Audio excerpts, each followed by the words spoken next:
God! Manual lang. Speaker? Oh my God. Namiss ko na mag-concert. Oh my goodness! Now I have got you married. Last one? Obviously, it's BTS LIGHTSTICK.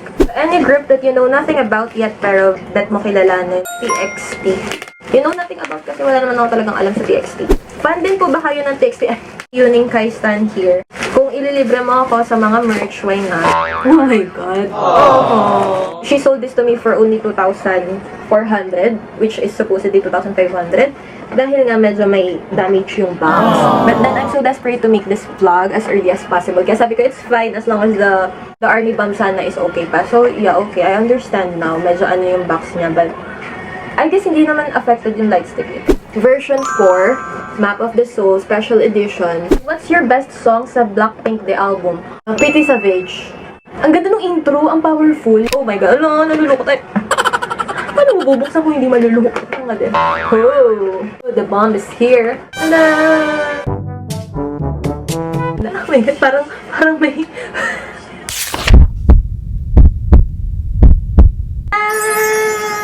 Oh my goodness. Wala siyang dent. I'm so lucky. Ang ganda. Ano yung shiny black. So what else is here?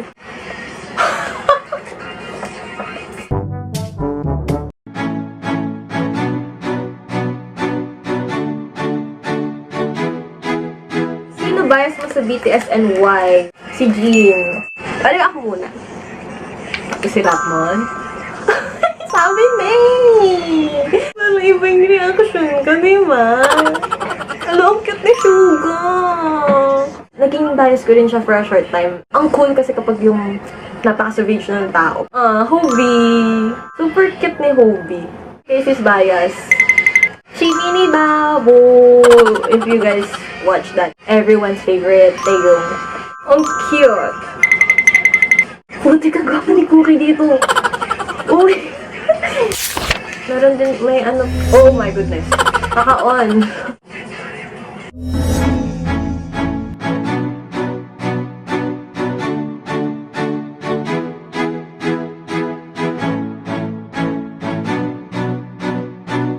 May up. So you can adjust the percentage ng light. Oh, see? Yellow. Orange. Ayun. What is blackout? Okay, blackout. Ang ganda. Bakit daw si Seokjin? Unang dahilan talaga niyan, taken na kasi to. Siyempre, dahil bagong salpa ako nun sa K-pop, ayokong nangaagaw ng bias ng may bias. Super funny ni Jin.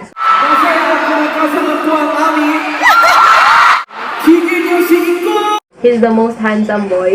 Nabilib ako sa self-confidence ni Jin, promise. Pero ang gwapo niya talaga, promise. Oh my God. I forgot to mention, I met them at the airport. Thank you, Obis, napunta ako sa Terminal 1. Magko-concert yung BTS, yung Wings Tour. Nanood kami nila Katrin, tsaka ni Casey, tsaka ni Sam. Usually, dumadating sila day before. Tapos, biglang tumawag tong mga kaibigan namin sa OJT na mga lalaki. Sabi nila, hoy, yung K-pop nyo nandito! Tapos, kami ni Katrin, hindi talaga namin alam yung gagawin namin na parang, akala ko ba, May 5 sila dadating, mga ganon. May 1 pa lang nung araw na yun. Why? Insta talaga kami nun, grabe. Hindi talaga namin ang gagawin namin kasi kahit tumakbo kami, hindi na namin sila maabutan kasi mag-elevator pa kami patas, ganyan, hindi talaga kaya. Kaya pala sila nag-arrive ng May 1 kasi nag-shooting sila nung summer package sa Palawan. So, nung bago sila umalis, hindi talaga kami kumurap ni Katrin nun. Inantay talaga namin yung BTS ng time na yun. Nung dumaan sila, hindi ba namin alam na sila na yung dumadaan. Nagulat na lang ako, nagtilian na yung mga tao. Sabi ko, asan na ba? Girl, nasa harap ko na, hindi ko pa nakikita.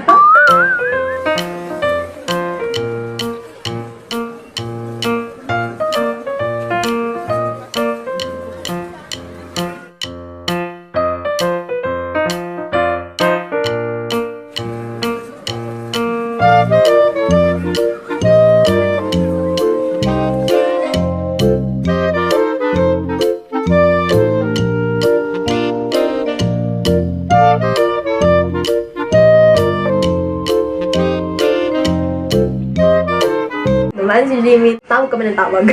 Jimin! Tumingin si Jimin doon. Dumaan si Jin. Tumingin siya sa amin. Eh, syempre, alam mo naman kami, makalingon lang si Jin. Feeling namin sa amin na nakatingin. Pero grabe, tumingin siya. Tapos, oh my God, yung puso ko na. Oh my God, thank you, Lord. Oh my God, si Cookie. Dala niya yung camera bag niya. Tapos, grabe, nanginginig talaga ako nun. Nung tumakbo yung BTS. Hindi tumakbo din kami. Ayan lang si Jin. Ayan lang. Tapos, pumasok na sila dun sa lounge nila. Tinawag kami ng friend naming agent na, Bianca, dyan na sila, alis na. Parang bababa na yung BTS, sasakay na sila ng plane. Parang, di-ready na kami. Doon kami sa may glass. Tapos, grabe, talaga di ko makakalimutan. Di namin nakakalimutan. Isa-isa lang po, oh my God. Nauna kasing apat. Casual lang sila, dire-diretso. So, kahit nag-high ako dun sa salamin mo, nagbabay na lang kami, ganun lang kami. Parang kami mga sa may salamin. Ako ganun. Tapos si Cookie, smile, ganyan. Tapos si Jean, nakangiti lang din. Tapos itong si Jimin, tinawag na naman namin, Jimin! Tapos, huminto si Jimin, tapos tumingin siya sa akin ganun. Kasi, malamang kami lang talaga titignan kasi kami na lang yung tao nun.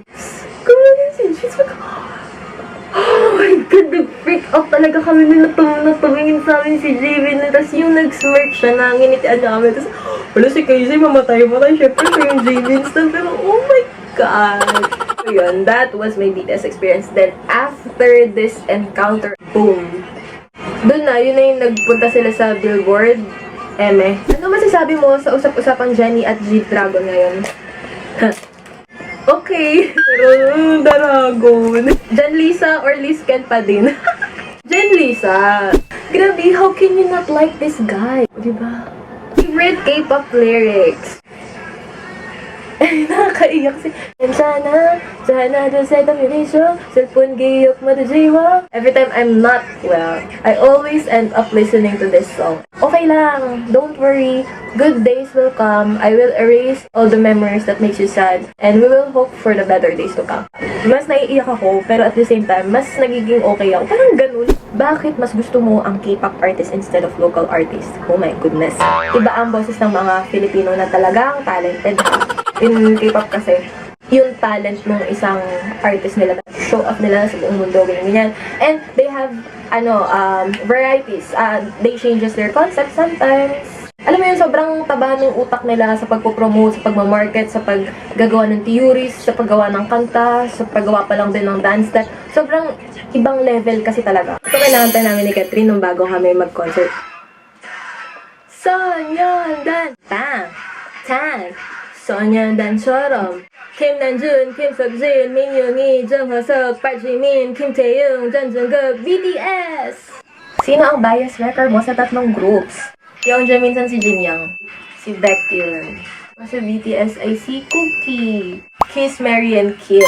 For GOT7, Kiss, Jin Young. Of course, I would marry Jackson. And I would kill Jebum. Pag minary ko, di ba may kiss ko rin? I would kiss Suho. I will marry D.O. Kyung-soo. Then I will kill... Okay, masarap patayin. It's either Sehun or Kai. I would kiss Cookie. And then I will marry Seokjin. And I will kill RM. What can you say to all K-pop bashers and haters? Get a life. Find your own choice of music. Ano ba? There's so much more in life than hate. So, just love. Favorite K-pop artist kasi IU. Ever since Dream High. Sa tingin mo ba ako ang nawawalang 5th member ng Blackpink? Sa mga concert na napuntahan mo, sino yung may best stage performance? Mahirap kasi yung best stage performance kasi they have different attack. Nung concert na panood ko Ang atake kasi ng Wingstore, naiyak ako kasi ang nostalgic ba nung feeling. Ang last song na pinili nila is Spring Day.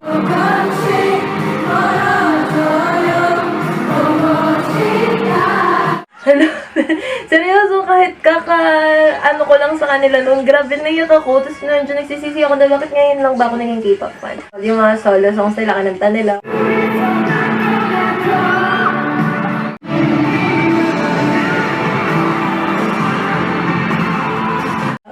Yung awake ni Jin, grabe.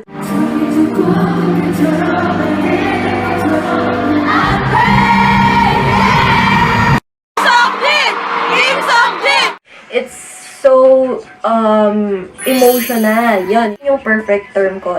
Ang emotional nung stage nung BTS, nung nanood ako nung Wings tour nila.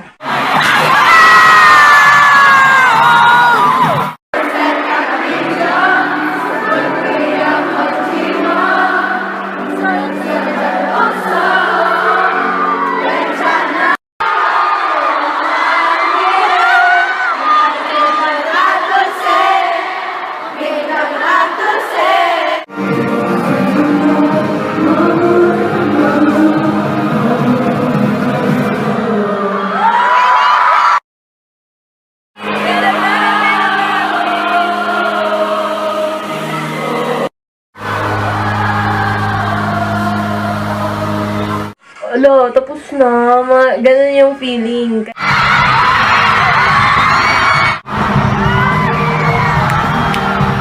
Yung sa EXO, iba kasi. Yung transition ng song nila, from Drop That to Power, dun ako na parang, oh my goodness. Try to watch EXO Drop That ng Exordium yata yun. Grabe, akala ko nasa Coachella ako. Ang saya-saya ko kasi ginawa pa rin nila yun sa Manila. High notes ni Beck, yung nag-rap si Chen. Grabe yung high notes ni Chen nun.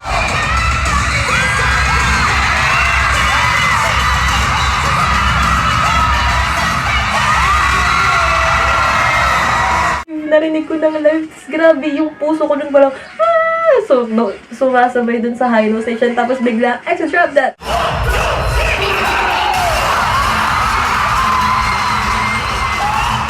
After nun, biglang nag-transition sa power.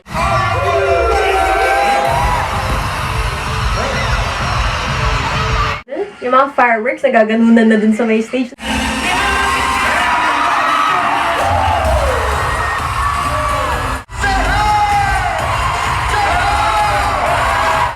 Grabe, sobrang wild nung gabing yun.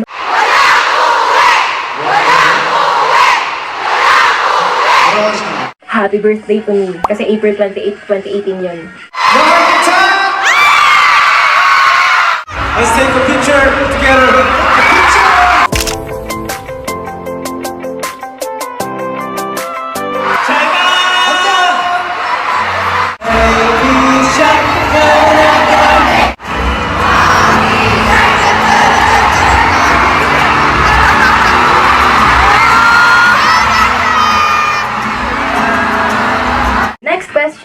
Dahil sa EXO concert, bumili ako ng iPhone X. Kasi it's either, dahil nga diba sira yung phone ko. So, it's either I will buy VIP tickets ng EXO or I will buy a new phone. So, dahil medyo nasa tamang pag-iisip pa ako, mas pinili ko bumili ng phone kaysa mag-VIP. Group that will always have a special place in your heart. Get 7. Grabe nung narinig ko to. Oh my God, God 7. Actually, lahat naman sila. What's so fascinating about the K-pop world? What is it nga ba? What's with the K-pop world? Why are we so crazy about it? I don't know. When you love someone, you don't know, right? I appreciate them. Sobra, sobra. They inspire us through their music. Kung hindi ka naman fan, it doesn't make sense for you. If you're an overthinker like me, you need something to distract yourself eh. Instead of worrying about things that I don't have any control with, edi manood na lang ako ng nung mag-enjoy pa ako. Makikita mo na lang yung sarili mo na loving them with all your heart. Hindi siya ma-explain unless mararamdaman mo na lang din siya. Before I listen to music, I read the translation. Spring Day, Dulcet, Volume 52, Magic Shop, Butterfly, Run, Save Me. Not Today, and Lost. Mic Drop. I really love Mic Drop. Not the Steve Aoki version, or I don't know how to pronounce his name. Ayaw ng remix. Gusto ko yung original nila, yung pure Korean.